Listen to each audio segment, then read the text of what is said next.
Halo anak-anakku sekalian, perkenalkan, nama saya Kak Anwar.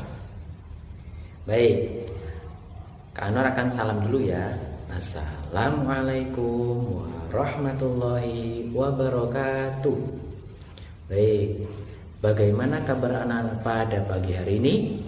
Alhamdulillah, luar biasa. Allahu Akbar. Alhamdulillah. Baik, marilah kita berdoa dahulu ya. Nanti ikuti tulisan yang ada di layar kalian masing-masing dan akan dibantu oleh Kak Anwar. Baik, semuanya tabuk sikap. Saya siap.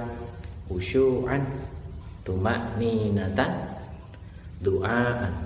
A'udzu billahi minasyaitonir rajim. Bismillahirrahmanirrahim. Alhamdulillahi rabbil alamin.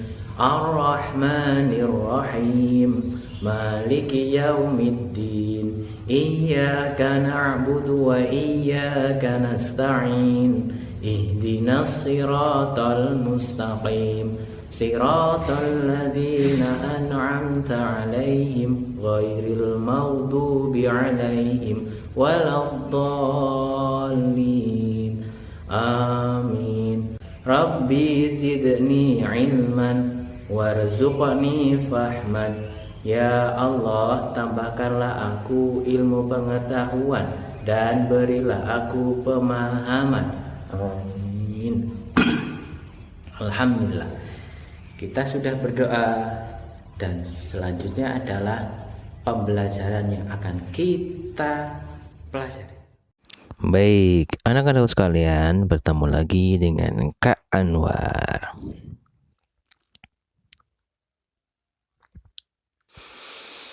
Baik, anak-anak sekalian, hari ini kita akan belajar tentang surat At-Tin. Ada yang sudah hafal? Bagus, pintar semuanya. Yang belum hafal nanti kita hafalin bersama ya. Baik, sebelum itu yuk kita baca bersama surat At-Tin. A'udzu billahi minasyaitonir rajim. Bismillahirrahmanirrahim. Wattini wazzaitun wa turi sinin wa hadzal baladil amin. Laqad khalaqnal insana fi ahsani taqwim. Thumma radadnahu asfala safilin. Illal ladzina amanu wa 'amilus solihati falahum ajrun ghairu mamnun. Fama yukadzibuka ba'du biddin. Alaisallahu bi ahkamil hakimin. Shadaqallahul azim. Baik, kita tadi sudah membaca bersama surat At-Tin. Baik, kita langsung saja ya. Kita langsung untuk mengenal hukum bacaan yang terdapat di surat At-Tin. Yang pertama, hukum bacaan idgham syamsiyah. Apa itu idgham syamsiyah? Idgham syamsiyah itu adalah hukum bacaan tajwid yang tandanya itu alif lam bertemu dengan huruf yang disaddah, huruf syamsiyah seperti itu ya.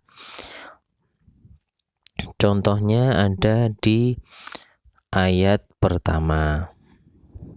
Wattini. Wattini. Di situ tandanya itu adalah alif lam bertemu dengan huruf yang disyaddah, bertemu dengan huruf idgham syamsiyah atau huruf syamsiyah yang disaddah. Apa yang disaddah itu? Ta itu tadi ya, huruf ta, huruf syamsiyahnya. Terus yang selanjutnya wazaituni.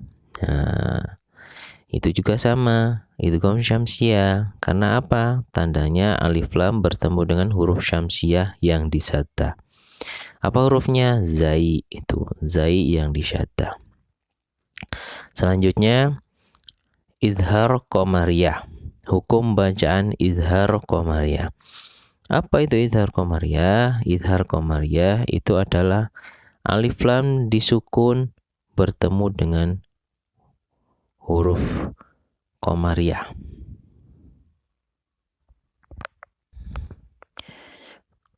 Baik, tanda idhar qamariyah itu adalah alif lam disukun yang dibaca terang seperti itu ya.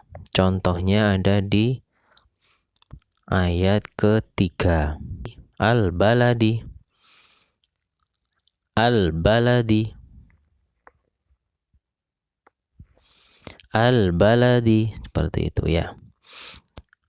Mana tandanya? Yaitu alif lam disukun. Seperti itu ya. Baik, selanjutnya hukum bacaan qalqalah. Hukum bacaan qalqalah itu tandanya itu adalah seperti ini ya. Contohnya itu ada di ayat keempat. Laqad khalaqna, laqad dulu wis. Laqad tandanya itu adalah dal disukun seperti itu ya. Terus selanjutnya khalaqna, tandanya itu adalah qaf disukun seperti itu. Yang selanjutnya hukum bacaan ikhfa. Apa itu ikhfa? Sebagai berikut ya. Contohnya itu ada di ayat keempat, yaitu al-insana, al-insana, seperti itu membacanya. Tandanya itu adalah nun sukun bertemu sin, seperti itu. Baik, itu tadi kita sudah mengenal hukum bacaan yang ada di surat At-Tin. Selanjutnya kita akan bersama-sama menghafal surat At-Tin. Baik, caranya itu adalah seperti biasa, Pak Anwar akan membacakan 3 kali, terus kalian seperti itu juga membaca 3 kali. Sudah siap semuanya? Baik, kita mulai ya.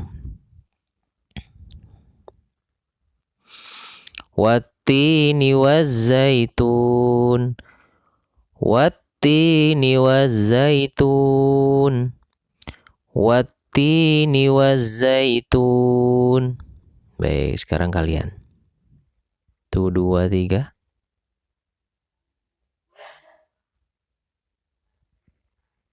Oke, good. Selanjutnya ayat kedua.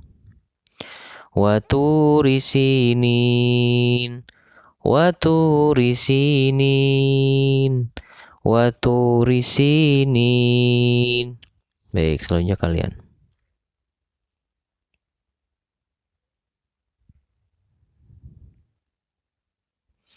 Good, bagus. Selanjutnya ayat ketiga. Wahadzal baladil amin, wahadzal baladil amin, wahadzal baladil amin. Baik, selanjutnya kalian.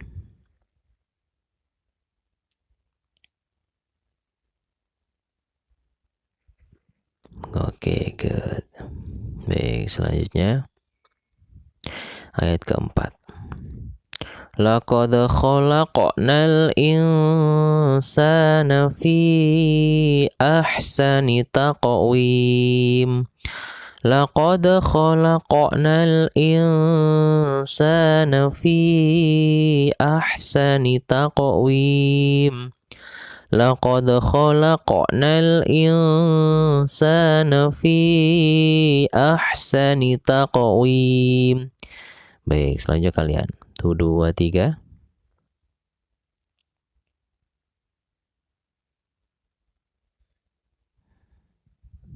Oke, bagus. Ayat selanjutnya, ayat kelima.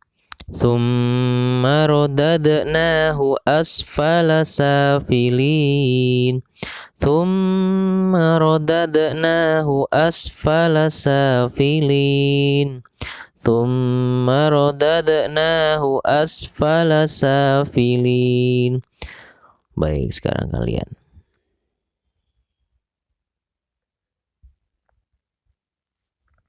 Bagus. Sekarang selanjutnya ayat ke-6.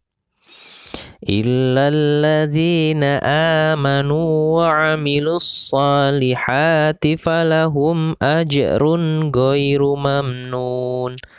Illalladzina amanu wa 'amilus salihati falahum ajrun ghairu mamnun. Illalladzina amanu wa 'amilus salihati falahum ajrun ghairu mamnun. Oke, sekarang kalian. 1, 2, 3.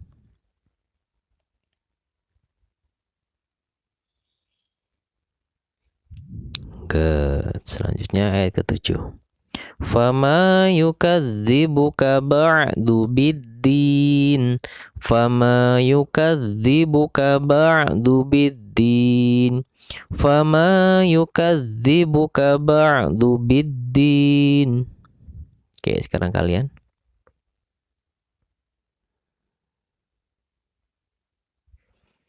Oke, bagus. Selanjutnya yang terakhir ayat ke-8. Alaisallahu bi ahkamil hakimin. Alaisallahu bi ahkamil hakimin. Alaisallahu bi ahkamil hakimin. Baik, sekarang kalian.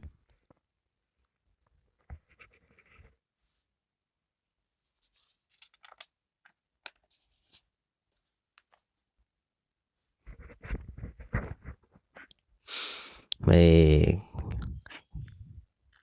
Alhamdulillahirrahmanirrahim. Selanjutnya yuk kita baca bersama selata itu ya. 1, 2, 3. Wattini wazzaitun wa turi sinin wa hadzal baladil amin. Laqad khalaqnal insana fi ahsani taqwim. Thumma radadnahu asfala safilin. Illalladzina amanu wa 'amilus salihati falahum ajrun ghairu mamnun. Fama yukadzibuka ba'du biddin. Alaisallahu bi ahkamil hakimin. Baik, itu tadi kita sudah menghafalkan surat At-Tin. Selanjutnya yuk kita sama-sama membahas tentang makna kandungan surat At-Tin. Di ayat pertama, wattini, demi buah tin, wazzaitun, dan buah zaitun. Di sini Allah bersumpah demi. Setiap kata-kata demi itu artinya sumpah. Jadi Allah bersumpah demi buah tin dan buah zaitun. Kenapa kok Allah sampai bersumpah? Karena buah tin dan buah zaitun itu adalah yang pertama, buah tin. Buah tin itu adalah buah yang enak dan lembut serta cepat dicerna. Buah ini itu adalah obat yang banyak manfaatnya, diantaranya yaitu memperhalus fisik, mengencerkan dahak, membersihkan ginjal, menghancurkan batu pada saluran air seni, dan banyak lagi manfaat lainnya. Intinya buah tin di sini itu adalah banyak kegunaannya. Yang kedua, buah zaitun. Buah zaitun itu adalah buah yang memiliki keistimewaan karena kandungan minyaknya yang berlimpah. Sehingga buah zaitun juga dibuat menjadi minyak zaitun seperti itu. Dan dua buah ini itu bermanfaat bagi kesehatan kita semua. Makanya Allah itu bersumpah demi buah tin dan buah zaitun. Karena apa? Karena menyehatkan buat kita. Makanya yang lebih sehat buah tin dan buah zaitun untuk obat kita semua, begitu ya. Terus di ayat kedua, watu risinin, dan demi gunung Sinai. Kenapa Allah bersumpah lagi? Bersumpah demi gunung Sinai. Apa itu gunung Sinai? Di mana itu gunung Sinai? Gunung Sinai itu adalah terletak di semenanjung Sinai. Letaknya itu adalah di antara Mesir, Israel, Arab, dan Mesopotamia. Gunung ini itu adalah dikenal juga dengan Gunung Musa atau Jabal Musa. Bahasa Arabnya gunung itu adalah Jabal. Karena di tempat ini Nabi Musa menerima wahyu yang pertama dan diangkat menjadi Rasul. Dan pada saat malam Mi'raj, Rasulullah SAW itu berhenti sebentar untuk sholat di situ. Makanya banyak keistimewaan di gunung tersebut. Maka Allah bersumpah demi gunung Sinai itu tadi karena banyak keistimewaan. Di antaranya tadi yang pertama, Nabi Musa diangkat menjadi Rasul dan menerima wahyu yang pertama. Terus Rasulullah juga ketika mau Mi'raj itu singgah dulu ke gunung tersebut untuk melaksanakan sholat. Maka gunung tersebut menjadi suci seperti itu ya.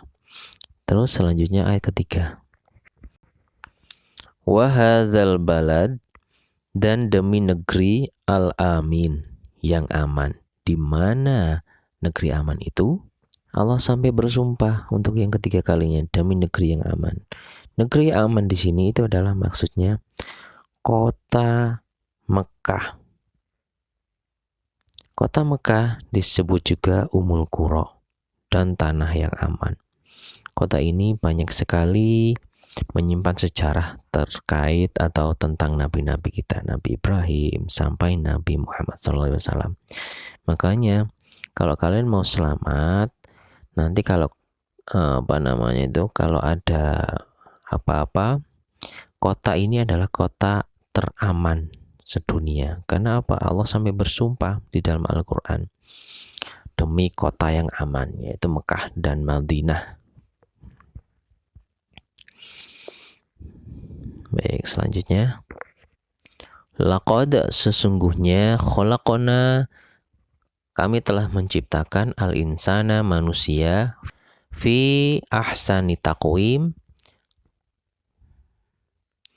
ke dalam bentuk yang sebaik-baiknya atau sempurna. Nah, apa maksudnya? Maksudnya di sini itu adalah Allah SWT menciptakan kita sebagai manusia itu dalam bentuk yang paling sempurna dan tidak sama dengan makhluk-makhluk yang lain. Manusia memiliki kesempurnaan. Kenapa kok manusia memiliki kesempurnaan? Karena manusia itu memiliki sesuatu yang tidak diberikan kepada makhluk lain. Apa itu? Yaitu akal. Manusia yang membedakan manusia dan makhluk yang lain dikatakan sempurna itu adalah karena manusia memiliki akal. Apa itu akal? Akal itu adalah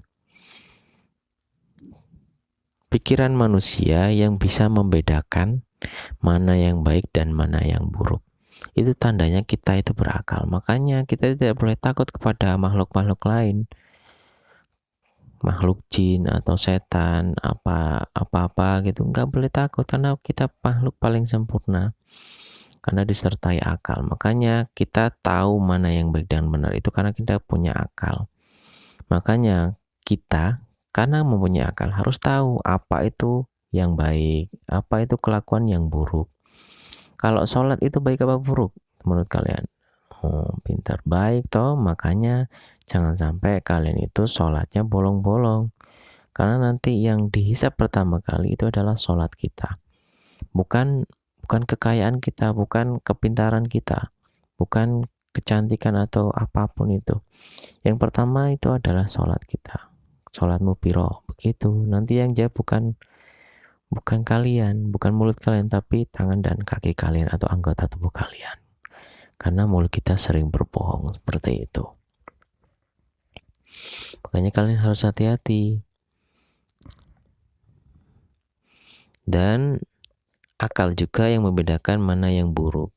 Makanya harus hati-hati. Kalian kalau menurut kalian itu istilah buruk, jangan dilakukan. Nggak sholat, nggak ngaji, itu kan buruk. Kalau kalian mempunyai akal dan sehat akalnya, itu yang pasti itulah pasti tidak akan melakukan hal yang buruk. Sholatnya selalu on time, selalu tepat waktu, sholatnya nggak pernah bolong, nggak pernah jahil, nggak pernah menghina orang, seperti itu akalnya sehat. Berarti kalau nggak sehat biasanya itu cenderung karena nafsu itu apa, pengennya menyakiti orang lain, itu berarti akalnya kurang sehat, seperti itu ya. Selanjutnya ayat kelima, Tsumma kemudian rodadanahu kami mengembalikannya asfala safilin, ke tempat serendah-rendahnya. Apa maksudnya ayat kelima ini? Allah itu mengingatkan kepada kita sebagai manusia, sekalipun makhluk yang paling sempurna yang diciptakan Allah adalah kita, tapi kita juga harus paham, kita kalau nggak patuh kepada Allah, kalau nggak bertakwa kepada Allah. Apa itu takwa? Takwa itu mengerjakan atau menuruti perintah Allah dan menjauhi larangannya. Apa yang diperintahkan Allah, yaitu sholat, ibadah, seperti itu.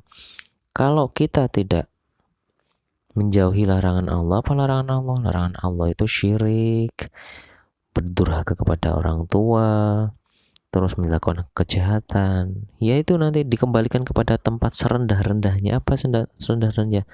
Serendah-rendahnya itu adalah neraka asfala safilin. Kalian mau masuk neraka? Gak mau dong ya, Pak No juga gak mau sama. Makanya hati-hati kalian kalau itu kepada orang tua harus patuh, nggak boleh durhaka, seperti itu ya.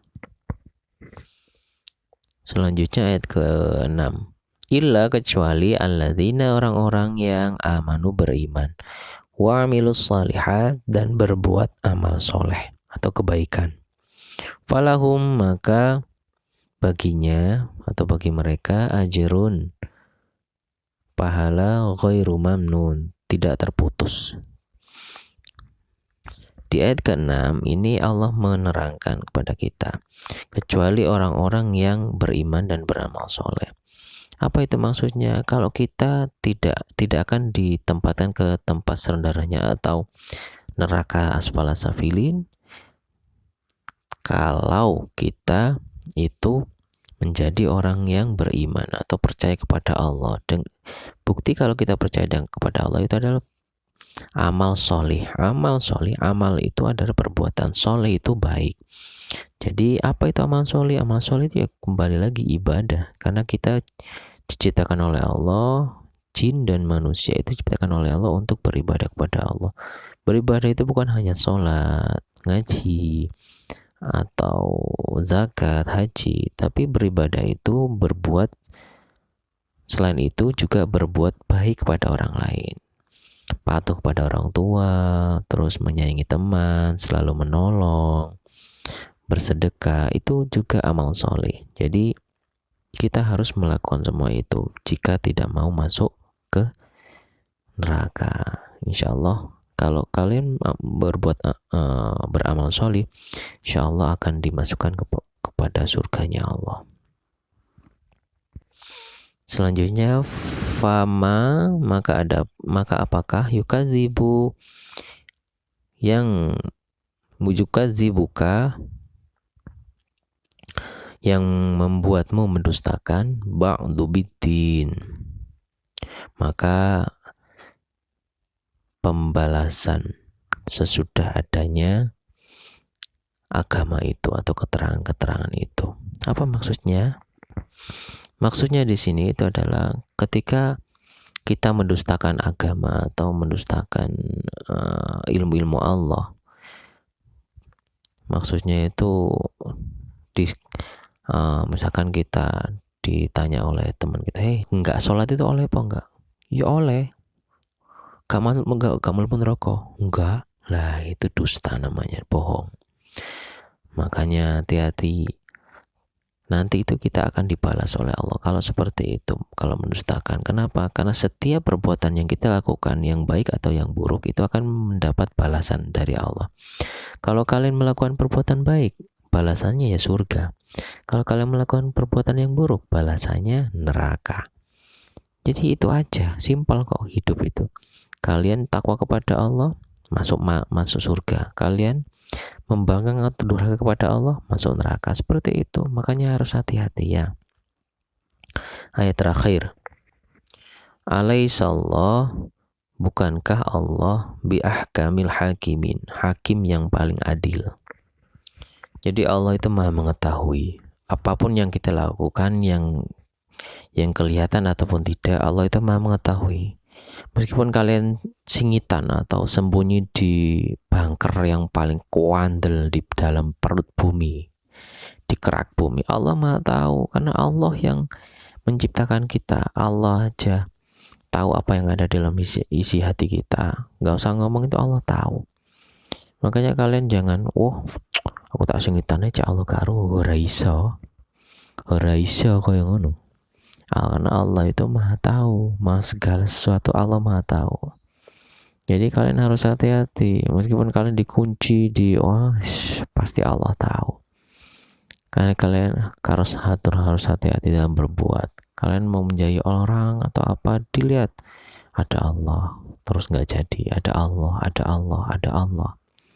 Jadi perbuatan yang tidak baik tidak jadi kalian lakukan. Jadi seperti itu.